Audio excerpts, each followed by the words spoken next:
Hello and welcome to Hegemony Revealed. Today we are joined by Elizabeth Leiba. Did I say that right, Elizabeth? Did I say your last name right? Come I'm gonna on. start pronouncing my name like that. I like that pronunciation actually. Did I? It's Did Liba. It's Liba? Liba. Yeah. Okay, I was getting real African with it, so. Yeah, when I used to work in Hialeah, they would tell me I was pronouncing my name wrong because my name is Cuban descent. My dad's side is from Cuba, so they would say, Uh, "Oh, you're pronouncing your name wrong." So you're oh, probably pronouncing it correct. So well, thank you for joining us today on Hegemony Reveal. And just a little bit about Elizabeth. She's a speaker, author, and college professor. She's a highly rated speaker, and she's just released a new book.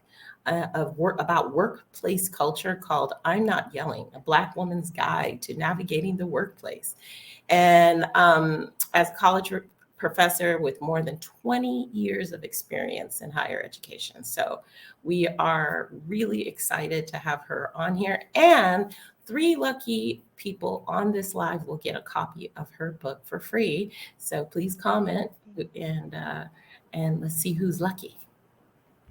So, yay. and of course, we have our co hosts, Garry Turner and Sahana, the beautiful Sahana. So, Hegemony Revealed. What do you think of that? What do you think when you hear Hegemony Revealed, Elizabeth? Yeah, that's such a good question because I think for me, this journey on social justice and equity and for me it really was more of the history of why things were the way they were in 2020. For me as a college professor, a lot of my approach hadn't been from the perspective of DEI and percentages and what's going on in corporate America. It was more like, okay, why are people so confused about the history of America? But the Mm, more I started to dive into the resistance to that information, the more I started to see how there really wasn't a lot of way to really educate. I think I came to this conclusion pretty recently, maybe in the past few months, maybe in the past month or two, where I started to say, almost like what W.E.B. Du Bois said at the end of his career. He had written The Souls of Black Folk. Obviously, we know he was the first Black man to earn a PhD from Harvard University and said the pleasure, believe me, was all Harvard's. Like, he was literally a boss in every respect of the word, part of the Talented Tenth, and everything that he talked about related to so many of the things that we're going through today. But at the end, it was almost like, well, I gave them all the education. I gave them everything. I gave them all the stats. I gave them a history. I told them everything that we'd done, and they still don't seem to be able to grasp. And I think really I got to that same conclusion at the end of this 3 years it's been since 2020, that it's not lack of education, it's not lack of knowledge, it's not lack of being able to explain it, it's lack of understanding of what whiteness really is and lack of the inability to let go of that, because it's very mm, integral to people's identity. And when you think about something that's integral to somebody's identity, but it's not real, that's really scary. And I think for me, when we think about the concept of blackness and whiteness, when we know that both of those things are really not even a reality, they're a myth and they've been created almost like it's like a movie. When you go into a movie and it's like, well, Jonathan Majors and um, Michael B. Jordan are friends, right? They're close friends in real life, but then Jonathan Majors is the villain and Michael B. Jordan is the hero, right? In Creed. We know mm, that's a fantasy. We know they're good friends, but they're acting. And I feel as though this is what's happening. We're all in a play that or a movie. At least mm. Jonathan Majors and Michael B. Jordan, they're both fine. They look good. We know that it's not real. We're rooting for Jonathan Majors, even though he's the villain. But we know that this is not real. They're really actually homeboys and they love each other. They've said that so many times. In Mhm. our dynamic in America, it's actually the opposite. White people have a severe distaste and when we think about hatred, I think sometimes people think about hatred in the sense that, oh, I hate you. A lot of times when people hate, it's because they really hate themselves, you know? It's not even like a hating of, oh, I hate you, I'm mad at you. It's Yes. or I don't know myself, I hate myself, and because I hate myself, who can I lash out at and who can I make feel bad about themselves because I feel bad about myself. And I think that's something, the psychological aspects of that, or something that really escaped me. But when I think about the fact that I'm just bearing a fact to you, and it would be as if I go into the movie and I'm like, no, Jonathan Majors and and Michael B. Jordan, they really are angry. And it's like, no, Liz, come on, this is a movie. And I'm fighting you, Trina. Like, no, no, no. Don't you see how they're looking at each other? They hate each other like this. Yeah. No, they don't. They're friends in real life.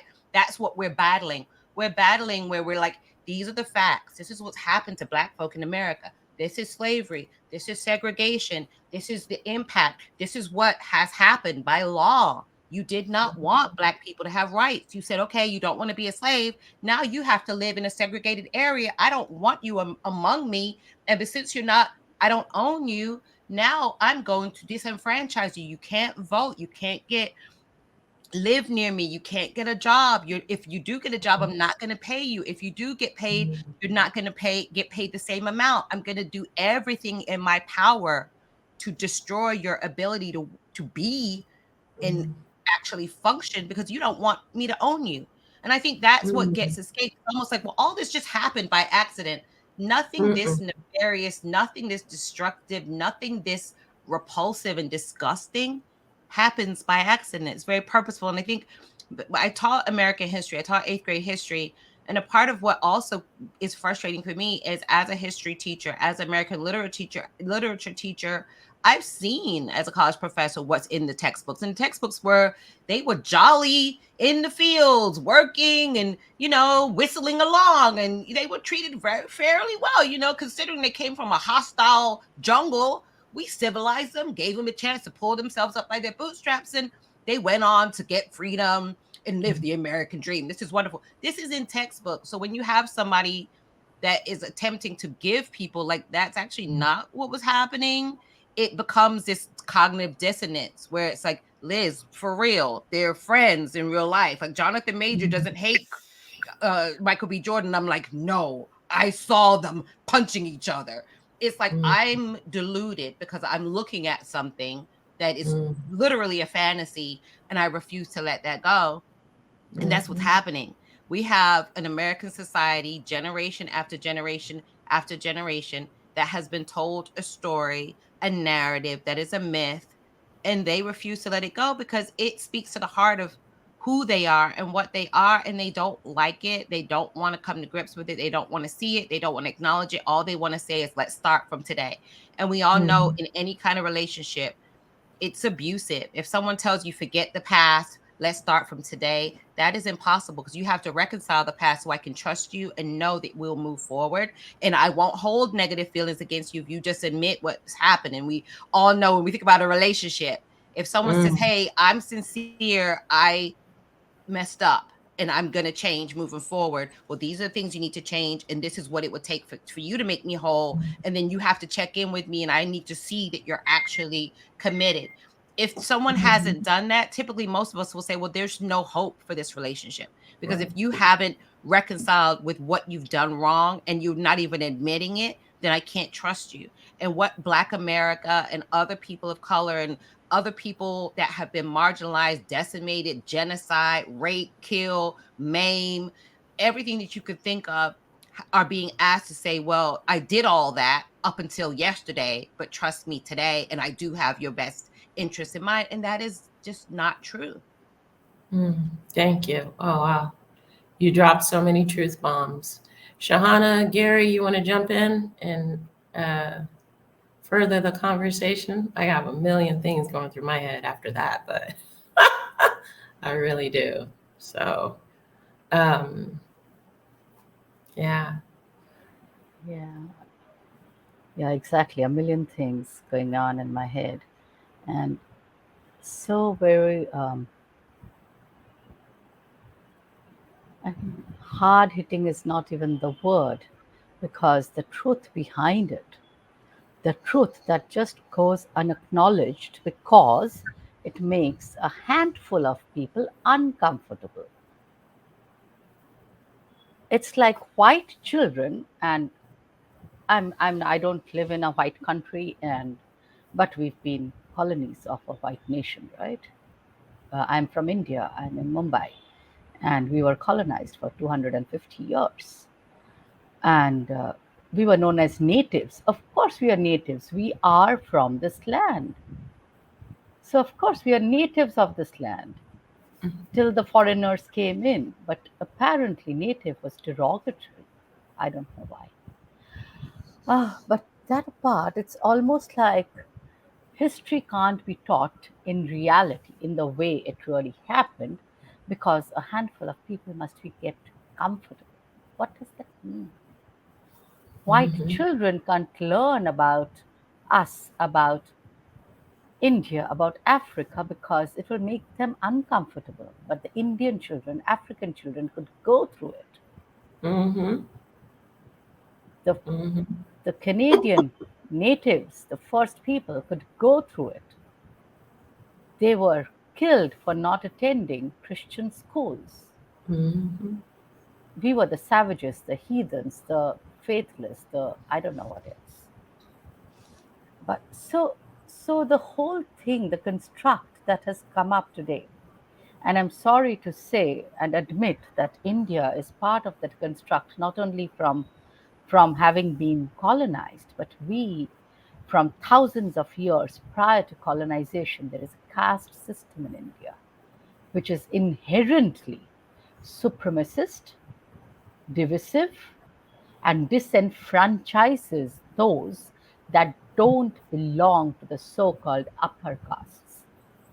And this toxicity has been carried over across the oceans to countries like the US and the UK, where the Indians have gone to work in companies like Google and Cisco. If you all have read anything about what has happened in Google, someone from the upper caste stopped someone from the lower caste, both from India, from discussing this in Google at Google. And Google allowed it. Why? What were they even thinking of? So, all of this intertwined power plays, supremacy, that is playing out in today's world. And I'm an idealist, I'm also hopeful. So I also feel that this power play and the supremacy is also kind of at their in their death throes, in their death throes, because these conversations that we are having in these pods are cropping up more and more and more and more from the edges. They are now entering the center, the so-called center, okay, of a completely networked, completely interconnected world. I mean, where is the center? Don't ask me. But the West created the center and the periphery. And now these conversations are, how should I say, intruding in their center, are making the center mighty uncomfortable and expanding the edges of that center till the periphery and the center blends together, until the periphery and the edges and the center becomes one. And till then, maybe I won't be alive, maybe none of us will, but we are part of that conversation of melting, of deconstructing and destroying that center that has been so very dear to the colonial nations, where Mhm. everything else was margin, everything else was just for resourcification to energize that center. Mhm. Yes, Yeah, yeah. absolutely. Um, I think one of the things that I really want to point out is I love that center part. We are they're panicking, and when they panic, they create wars. When they panic, they create scarcity to the point where people are clawing for survival and then become desperate, and they use the desperation against us in order to make us compliant It's the same thing they do. They've done it all over the world. And like you said, there's just a few. And I think that people are finally waking up to realize it is just a few. And when we start to empower ourselves and we start to unite and have these conversations like we're having and bringing the awareness, we start to chip away at their power in such a big way. It seems small, but the book that you wrote, you know, the things that we do daily, even on LinkedIn, the things that we do in our private lives, it is a type of defiance that cannot be held back. And the hegemony has to change, has to. And people, the more people who have their grand awakening and just do it, just do it. Make the uncomfortable decision for a while, you know? Stop supporting it for a while. And we can see radical change because that's how we've gotten this far. That's how gotten this far. And just another point, what you said, Trina, about Mhm. chipping away at the center and this whole thing collapsing, and what Elizabeth said a while back about this fantasy. It's almost like we've always seen through the fantasy, right? Mhm. It's like this adolescent boy's dream of becoming a Superman. So that's the fantasy, and we've seen through that. But it's also the parts of the white world are seeing their own fantasy, Mhm. and because once you pierce that veil of illusion, delusion, fantasy, you can no longer weave it back. The so-called illusion cannot be spun again because the web is torn. There are just too many holes in the web now, and you can Mhm. see through the brokenness. You can see through the brokenness in the Western world. When I say Western, I'm talking of a few specific, you know, the colonial nations, because there is global South also in the West, residing within the West. And the fantasy and this web is now torn. And the brokenness underneath is so very visible that there is a scrambling to hide it, especially post COVID. But it is no longer going to be hidden.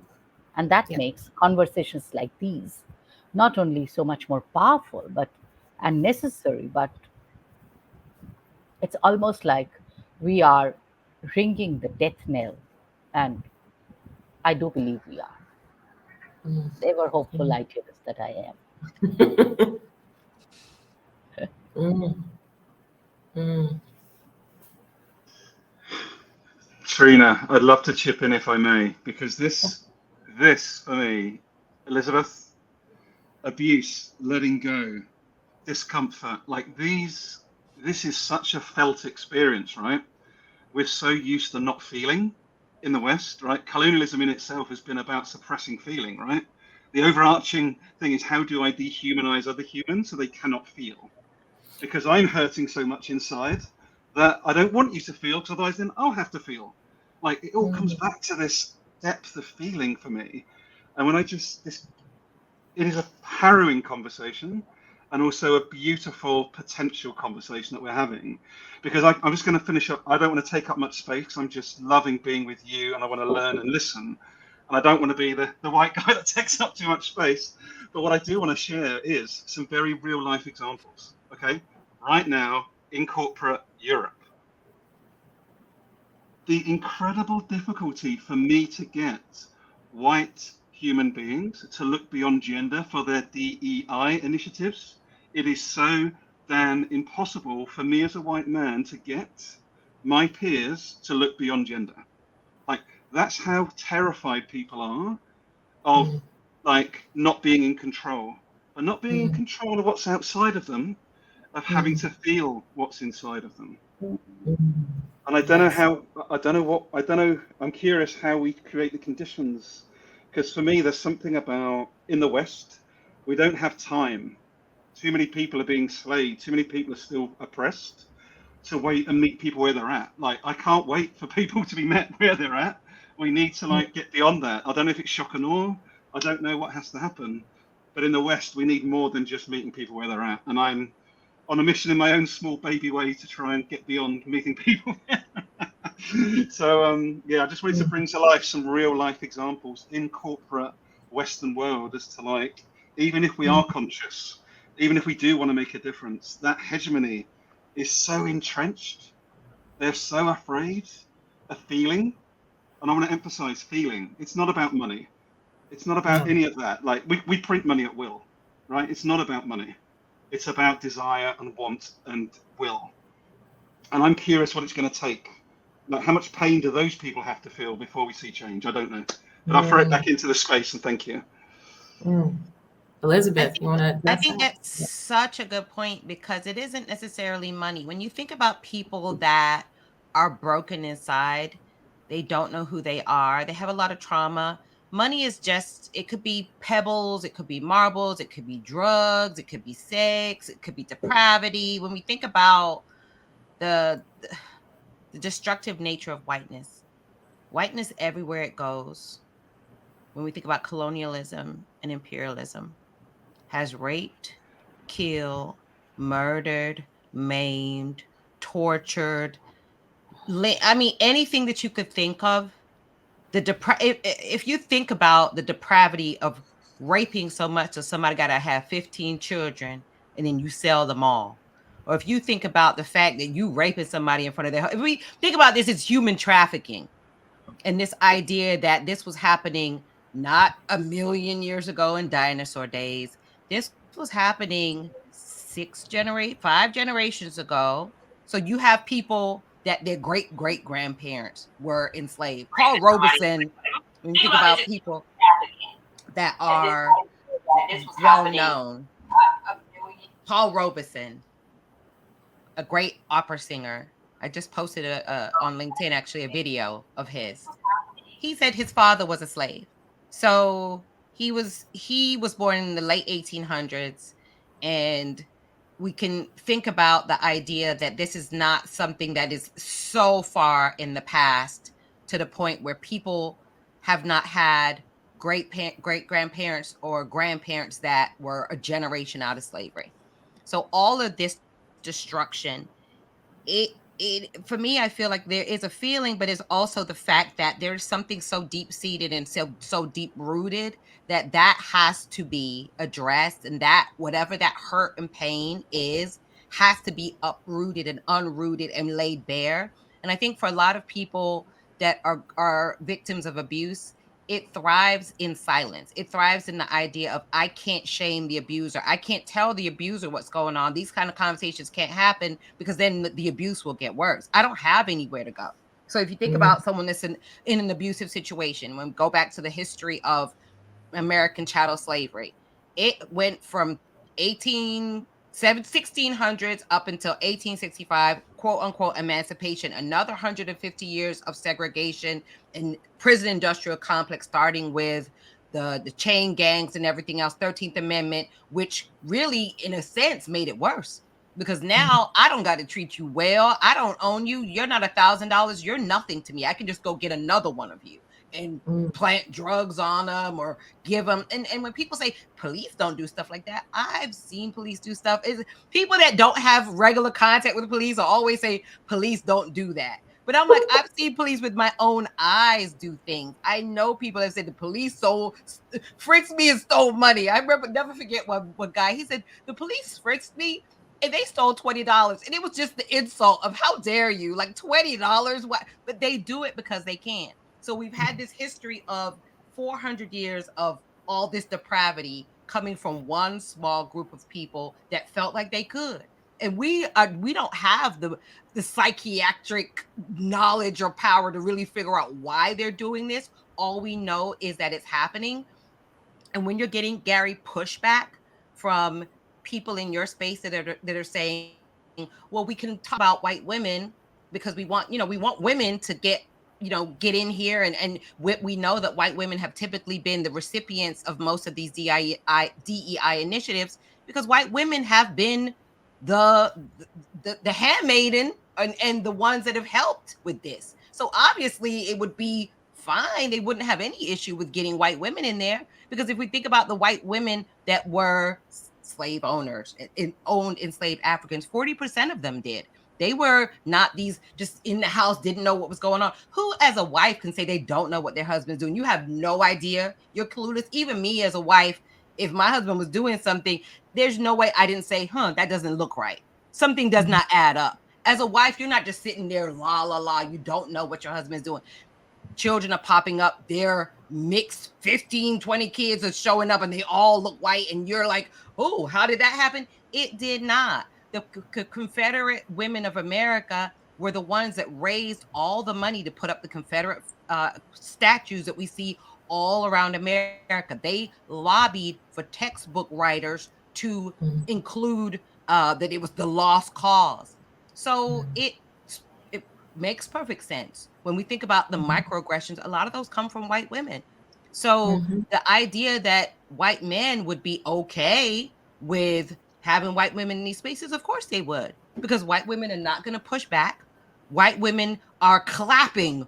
I got on a panel the other day and literally went off on every white woman on that panel. How dare you clap that you're 10% of Fortune 500 CEOs? You should go home and tell off your brother, your daddy, your son, your nephew, and your cousin, because you're 50% of the population. I don't have any power because none of those people in my social circle, but you mean to tell me you're clapping that you're 10% of Fortune 500 leaders and you are 50% of the population? You should be ashamed of yourself for clapping, because they have literally become the arm of white cisgender men that are the ones perpetrating it. And the white women are right beside them like, okay, well, at least we get a little piece of the pie. We might not get all, but we get our little portion. And then they go out and perpetrate with their spouse, partner, brother, daddy. I always feel as though it's really disingenuous, because this idea that everyone is not knowing what's going on and everyone's so clueless. You're going into a space. If as a white man you went into a space and every space you went into, everyone was black, you would start to say, well, that they don't hire no white people in none of these organizations. I know white people are 80% of the population. How come every time I go in an organization, I'm the only white guy? Any normal human being would say that, but you know what they tell us? I don't see color. That is a damn lie. Because if you go into any organization across any corporate spaces, everywhere you go, only people you saw was black people, and we're only 14% of the population, or even half of the people were black, you would start to say, this is kind of weird. How come half the people in here are black and I'm like one of only 2 or 3 white people? You would start to feel some type of way. And it boggles my mind that all white people are walking around oblivious, skip to Malou in a daze, and not wondering why there are no black folk, no brown folk, no other folk that don't look like them. You mean to tell me everyone is just sitting here confused? And the idea, I'm just on a rampage now because I'm just getting irritated with the whole concept of that. The idea that we have to, as DEI practitioners, somebody has to go into your organization and say, hey, let's do a survey and let's do a study to figure out how we can hire fairly and pay. That sounds, it's the most dumbest thing I've ever heard of. You need somebody to teach you how to make things fair for everybody. And then when you do go in as the DEI practitioner, I'm not one, but I keep hearing I'm getting pushback. Pushback about what? About hiring qualified people? There's a pipeline issue. They're not great. All the stats say that is not true. So you're literally lying. And that's the part that makes me mad. This has become a multi-billion-dollar business for people to go in that are actually replicas of the people that are doing the most harm. And they're going to the other person that's doing harm and saying, what do we do about it? And the other person saying, I don't know, do a study, or that's not happening, or that's not true, or we got a pipeline issue. When all that needs to happen is people need to hire people respectfully and fairly and pay them what they deserve. And I don't even understand. And I know why people just don't want to do it. They don't want to give up their seat, because if you always had a 5-yard head start everywhere you went, every single thing you did, you had a head start. I was thinking about this morning. I said, remind my daughter when she was playing soccer, and every child got a participation trophy. It didn't matter if you were good, bad. My daughter sucked. She's 24 now, but when she was 5, she played soccer. And she sucked. They would be like, "Go, Emily," and she would score a goal, and that would be her one goal for the game. So she got a participation trophy just like everyone else. Now, if Emily goes to Major League Soccer and tries to play against the Olympic team, is Emily going to win? No, she would not, because she got participation trophy. But if you were the person, if you told her, hey, you can just go there and everybody will just let you score, just like they did when you were 5 and playing soccer, and everyone got participation trophy. Who wouldn't want that?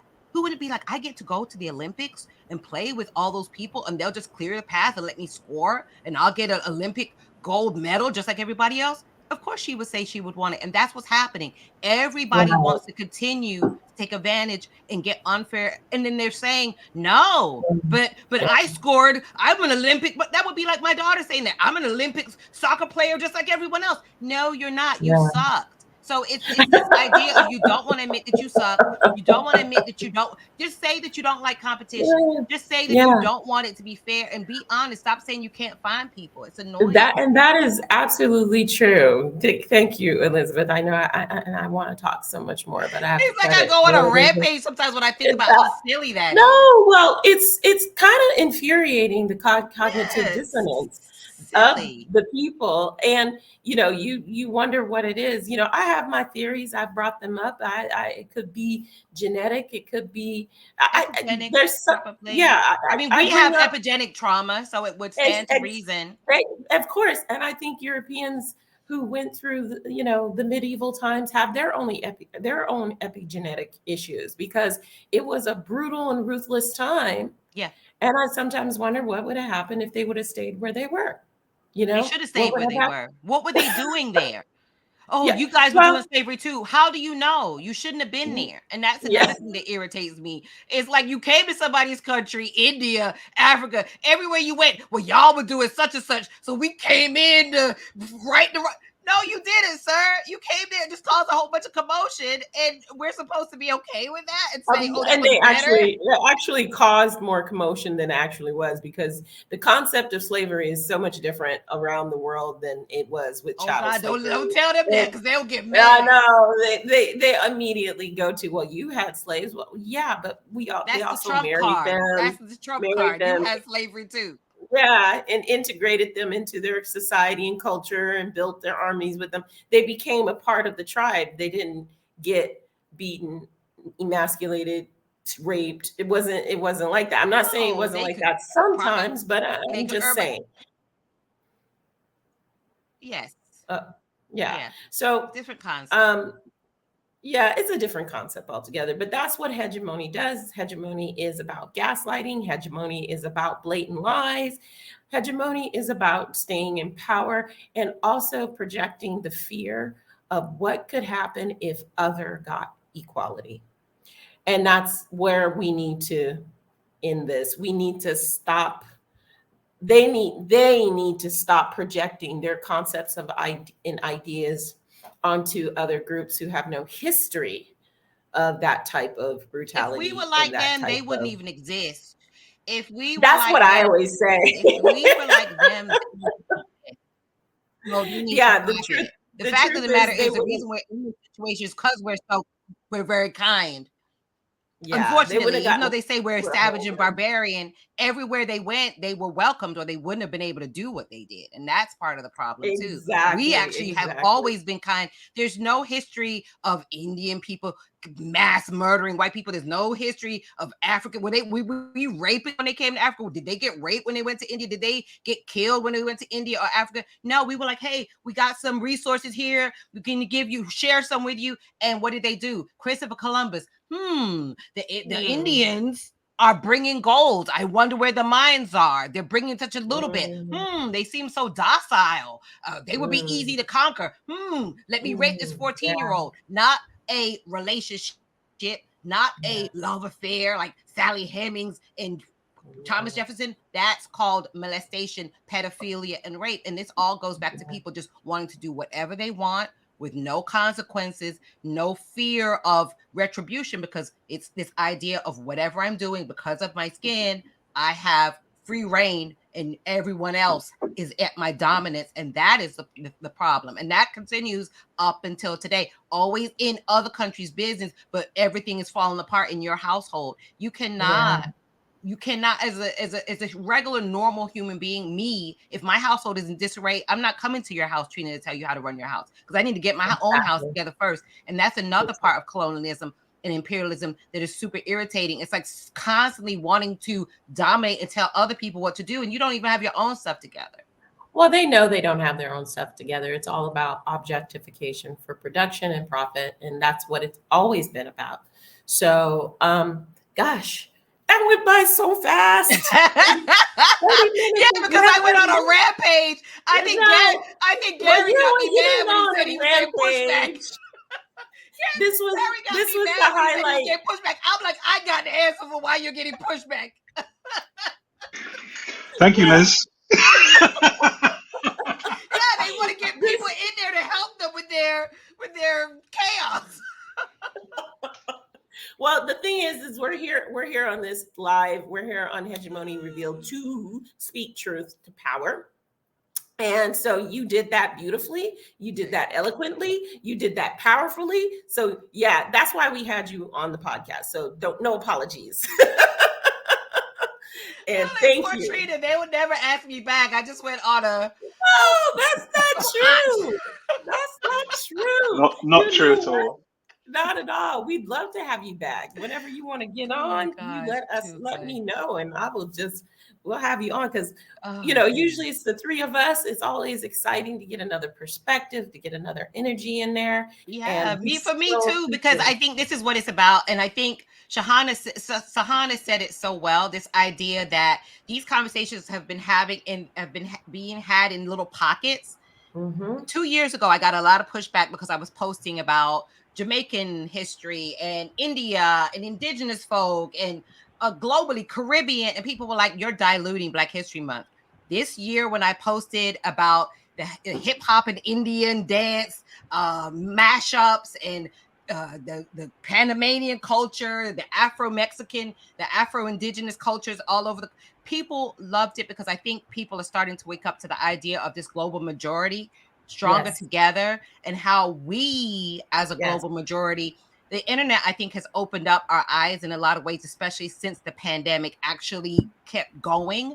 2020 people really weren't ready to hear this idea that if I support Sahana, I'm supporting me. If I support this woman in the UK, I'm supporting myself. If I support indigenous folk in Brazil or in Colombia or Mexico or anywhere else that we are, because we're everywhere, then we are emboldening each other. And I think this is the final year. So like Sahana said, I'm a little bit more hopeful in that we as a community are coming together and trying to find solutions, not necessarily looking from the outside in. And it's great to have allies and people like Garry that are disrupting and want to go in those spaces. But I also feel like it's really important for us to have conversations that empower us, to let us know that this is not just an American thing. This is not just a Europe thing. This is happening all over the world. And if we collectively join our voices together, it will become a cacophony that they will not be able to stand. And one thing narcissistic, abusive person hate is for a mirror to be held in their face, and they have to reckon with themselves.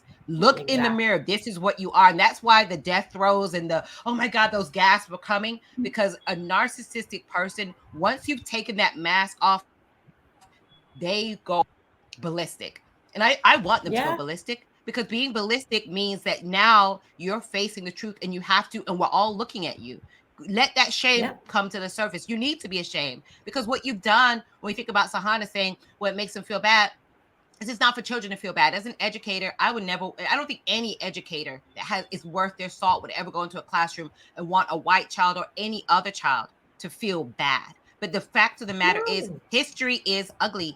When I grew up in UK, we learned about Nazi Germany because we walked past bomb shelters and other things in London that we knew were happening. So they had to tell us, this is why we have these bomb shelters here.